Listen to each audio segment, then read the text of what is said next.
RSS प्रमुख मोहन भागवत एक तीर से जितना ज्यादा निशाना साध लेते हैं उतना तो कोई धुरंधर राजनीतिज्ञ भी नहीं कर पाता है। बस यूं समझ लीजिए कि उनके इस हुनर के आगे अच्छे अच्छे नेता भी पानी भरते नजर आते हैं। किसे कब कहां कैसे और क्या कहना है ये उनसे बेहतर शायद इन दिनों कोई नहीं कह पाता है। बिल्कुल उसी अंदाज में कि सांप भी मर जाए और लाठी भी ना टूटे। नमस्कार, मैं अभय राय। लोकसभा चुनाव के नतीजे आने के बाद से या कहें तो उससे कुछ वक्त पहले से संघ प्रमुख मोहन भागवत की भाजपा और बाद में प्रधानमंत्री से नाराजगी सुर्खियों में है और शायद अभी भी ये पूरी तरह से नाराजगी खत्म नहीं हुई है। अब ये तो दुनिया जानती है कि हाल के दिनों में संघ प्रमुख मोहन भागवत ने बिना नाम लिए इशारों इशारों में प्रधानमंत्री मोदी से लेकर पूरी भाजपा को जितनी खरी खोटी सुनाई है उतनी शायद उन्होंने कभी नहीं सुनाई होगी। दरअसल इस बार के लोकसभा चुनाव के दौरान जिस तरह भाजपा के राष्ट्रीय अध्यक्ष जेपी नड्डा ने संघ को लेकर जो टिप्पणी की थी वो संघ प्रमुख को बहुत नागवार गुजरी और शायद यही वजह है कि वो अभी तक उस बात को भुला नहीं पाए हैं और रह रहकर उसकी टीस कहीं ना कहीं उभर आती है। वैसे इस लोकसभा चुनाव के नतीजों के बाद लगता है कि संघ ने भी अपनी रणनीति बदली है,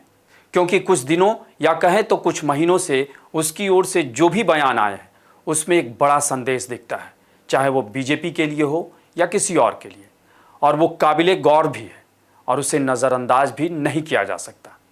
जैसा कि सभी को पता है कि बीजेपी के लिए जय श्री राम और भारत माता की जय के नारे कितने अहम हैं, लेकिन हाल ही में संघ प्रमुख मोहन भागवत का इन नारों को लेकर ऐसा रुख देखने को मिला जिसे लेकर कुछ सवाल खड़े हो जाते हैं। दरअसल हुआ यह कि मोहन भागवत एक किताब के रिलीज के मौके पर दिल्ली पहुंचे थे, जहां समर्थकों ने उनका स्वागत ऐसे ही नारों से लगाना के, लेकिन कहा जा रहा है कि भागवत को ये बिल्कुल अच्छा नहीं लगा और उन्होंने कहा कि हर बात के लिए एक खास जगह होती है और ये बातें नारों पर भी लागू होती है। जरा गौर कीजिएगा मोहन भागवत के इस वाक्य को। अब मोहन भागवत ने यह क्या सोचकर और क्यों कहा ये तो वही जाने, लेकिन यहाँ ये सवाल उठना तो लाजमी है कि क्या संघ कुछ अलग सोच रहा है, क्योंकि हाल के दिनों में राजनीतिक स्तर पर बहुत कुछ बदला है। आपको बता दें कि अयोध्या में हार के बाद भाजपा काफी निशाने पर है और संघ भले ही ये कहे कि भाजपा की राजनीति से उसका कोई मतलब नहीं होता और न ही वो उसमें कोई दखल देता है, लेकिन ये कितना सच है इसे पूरी दुनिया जानती है। ऐसे में सवाल तो उस पर भी उठेंगे ही और उठ भी रहे हैं, क्योंकि मंदिर आंदोलन के केंद्र में तो संघ ही रहा है और आज अयोध्या में अगर भव्य राम मंदिर बना है तो उसमें संघ की अहम भूमिका को कोई नहीं नकार सकता।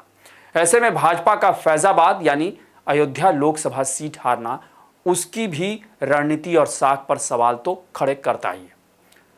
यही नहीं, संघ और मोहन भागवत की ओर से हाल के दिनों में आए कुछ और बयान भी काफी अहम है जिस पर ध्यान चला ही जाता है। जैसे मोहन भागवत का ये कहना कि वेद ज्ञान का खजाना है और उसमें समाज के लिए भौतिक और आध्यात्मिक दोनों जीवन के संदर्भ में तमाम बातें हैं और अब समय आ गया है कि सनातन धर्म के उत्थान का, क्योंकि इसके प्रति दुनिया का नजरिया तेजी से बदल रहा है।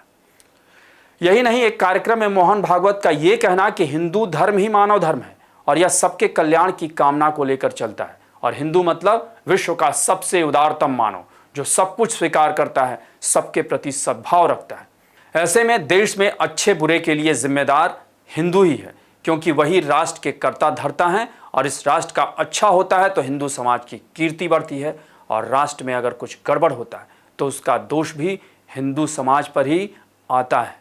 यानी मोहन भागवत का इन दिनों इस तरह के बयान का मतलब आप समझ सकते हैं और इसके कई मायने हैं। अब उस मायनों को किस तरीके से कौन कैसे देखता है ये उस पर निर्भर करता है, लेकिन इतना तो ज़रूर है कि मोहन भागवत भाजपा को लेकर इस समय काफ़ी आक्रामक दिखते हैं और वो जो संदेश देना चाहते हैं वो भाजपा को समझ में आ रहा है या नहीं ये भाजपा जाने।